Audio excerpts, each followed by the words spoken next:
उत्तर प्रदेश के मुख्यमंत्री योगी आदित्यनाथ आज मऊ जनपद में दौरे पर हैं। सीएम अपने तय कार्यक्रम से 2.5 घंटे देर से जनपद में पहुंचे और जिसकी वजह कोहरा बताई जा रही थी। जैसे ही जनपद में उनका हेलीकॉप्टर पहुंचा, लोगों में काफ़ी गर्मजोशी देखने को मिली। सीएम जब यहां पर मऊ में पहुंचे हैं तो जनपद वासियों को 136 करोड़ रुपए की तमाम योजनाओं का सौगात दिए हैं। इसके साथ ही जो सरकार की विभिन्न जन कल्याणकारी योजनाएं हैं, उनके लाभार्थियों को वो प्रमाण पत्र दिए हैं।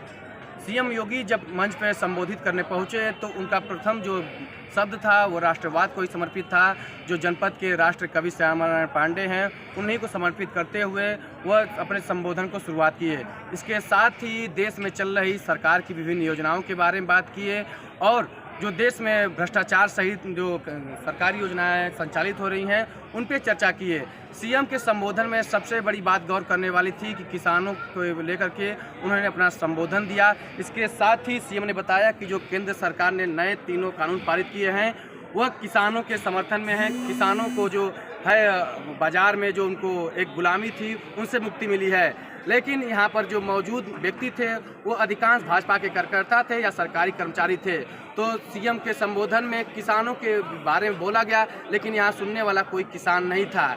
ऐसे में सीएम तमाम योजनाओं पर चर्चा किए। इसके साथ ही वो जनपद में अधिकारियों के साथ बैठ करके जो यहाँ पर विकास की जन कल्याणकारी योजनाएं चल रही हैं, उस पर समीक्षा कर रहे हैं।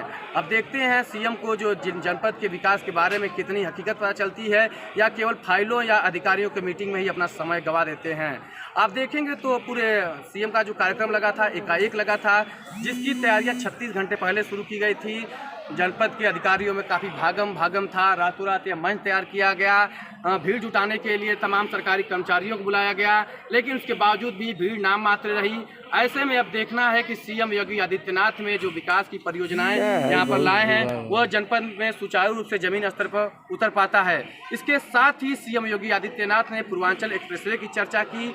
उनका यह कहना था कि पूर्वांचल एक्सप्रेसवे के बन जाने से यहाँ के जो पूर्वी जनपद हैं, उनमें रोजगार सृजित होगा। अब रोजगार सृजन होगा या क्या होगा, आगे ये तो समय बताएगा। लेकिन सीएम के भाषण में जो जनपद में जो 2 कातन मिल हैं, उन पर चर्चा नहीं किया गया। ऐसे में प्रश्न चिन्ह यह उठता है कि जब जनपद में रोजगार के लिए जो कल कारखाने हैं, उनको नहीं चालू करेंगे तो केवल हवाई भाषण से क्या जनपद में रोजगार आएगा।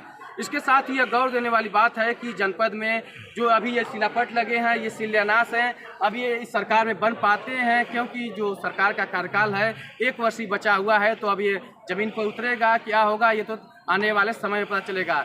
इसके साथ ही मऊ जनपद में सबसे बड़ी समस्या होती है मधुबन क्षेत्र में बाढ़ की। सीएम ने कहा कि इस जो बाढ़ आती है उस पर भी काम अब चलने जा रहा है। बाढ़ को 2-3 वर्षों में पूरी तरीके से नियंत्रित कर लिया जाएगा।